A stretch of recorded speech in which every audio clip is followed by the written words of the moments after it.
गिबियावनो सानजौफुनि गोजोन हामलायनायखौ आंनि गोसो गोरबोनिफ्राय जासिहरग्रोनाय थाबाय। आङो दिनै मोनसे क्लियारिफिकेशन होनो थाखायसो आङो बे भिडिअ फैनाय जादों। जिहेतु मैयानि पस्ट खालामनाय हेल्पलाइन नाम्बार बेंगलर बड' वेलफेयार एस'सिएशननि गेजेरजों दा गोबाङानो बुजिना मोनदों बा गोबाङानो मिथिदों जोंनि बेंगलर बड' वेलफेयार एस'सिएशना बास प्रभाइड खालामदों होननानै। बेखौ रायजो राजा नोंथांमोना गोरोन्थि बुजिदों जानो हागौ, किन्तु बे बास हगारनाया जोंनि बेंगलर बड' वेलफेयार एस'सिएशननिफ्राय नङा। बेखौ सेन्ट्रेल गभर्नमेन्टआसो मैया डिक्लेयार होदोंमोन जे लकडाउननि उनाव गुबुन रायजोआव थानाय बा दाब दाब रायजोआव थानाय जोंनि सुबुंफोरा जाय बिथांमोना थांनो लुबैदों बा फैनो लुबैदों बे बासनि थ्रुयै फैनो हागोन। बाय बास, बेयाव by train by flight allow खालामाखै सेन्ट्रेल गभर्नमेन्टआ डिक्लेयार होनाय हिसाबै। दा बेखायनो जों मैया जोंनि बड' वेलफेयार एस'सिएशना मोनसे हेल्पलाइन होनाय जादोंमोन आरो जाय बिथांमोना थांनो गोसो गुदुं बे बिथांमोना जोंनियाव इनफरमेसन हरनो हागोन होननानै, आरो जोंबो बिनि गेजेरजों बेसेबां जों थांग्रा सुबुं दङ बा मानसि दङ जों मिथिना मोनगोनखौ आसा खालामनानै जोङो मोनसे हेल्पलाइन होनाय जादोंमोन।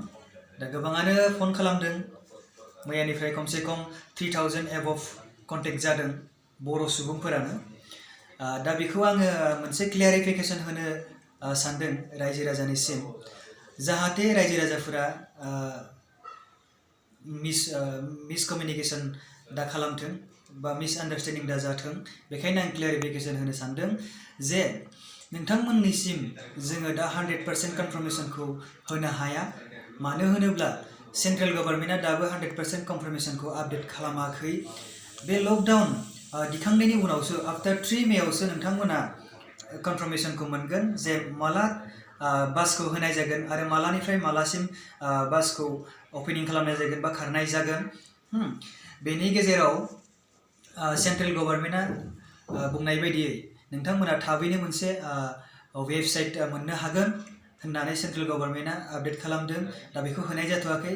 बे वेबसाइटखौ जुदि होयोब्ला नोंथांमोना गाव गावनो बे वेबसाइटखौ एबा लिंकखौ खुलिनानै नोंथांमोननि गाव गावनि बाय'डाटाखौ एन्ट्रि खालामनो हागोन होननानै सेन्ट्रेल गभर्नमेन्टआ फोरमायनाय जादों।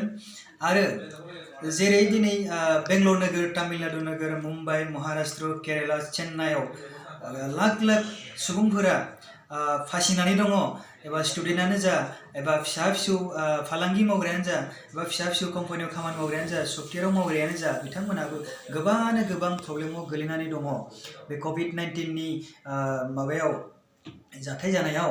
दा बिथांमोनहा जेबो हांखुर जानो नाङा बा हाखु दाखु खालामनो नाङा। बेफोर प्रसेसा गासैबो गभर्नमेन्टनिसो, जोंनि बेंगलर बड' वेलफेयार एस'सिएशननि नङा। जा बिथांमोननि आपडेटआवसो जोंबो बेखिनि आपडेटखौ होनो हादों बा बेखिनि इनफरमेसनखौ होनो हादों। दा बिसिनि उइदाउट इनफरमेसन जों जेबो आपडेट होनो हाया नोंथांमोननिसिम। जा बिथांमोना थाबैनो आपडेटखौ होगोन होननानै मिथिनानै मोनदों। दा बेनि गेजेराव नोंथांमोना साननो हागौ बास गंसेनि केपासिटिया 50निफ्राय 60सिमल' थायो, 50 to 60 केपासिटि। दा भारत सरकारा एनाउन्स खालामदों बे मेनटेन खालामनो, ससियेल डिस्टेन्सिं मेनटेन खालामनाय होननानै बुंदों। 50 to 60नि गेजेराव बे बास गंसेयाव 50 थाङाबो जानो हागौ। जिहेतु ससियेल डिस्टेन्सिं मेनटेन खालामनांगौ, बेयाव 30 मेम्बारल' थांनो हागोन होननाय बेबायदि मिथिनानै मोन्दों। जिहेतु ससियेल डिस्टेन्सिंनि माबा खालामदों, घोषित खालामदों बा घोषणा खालामदों।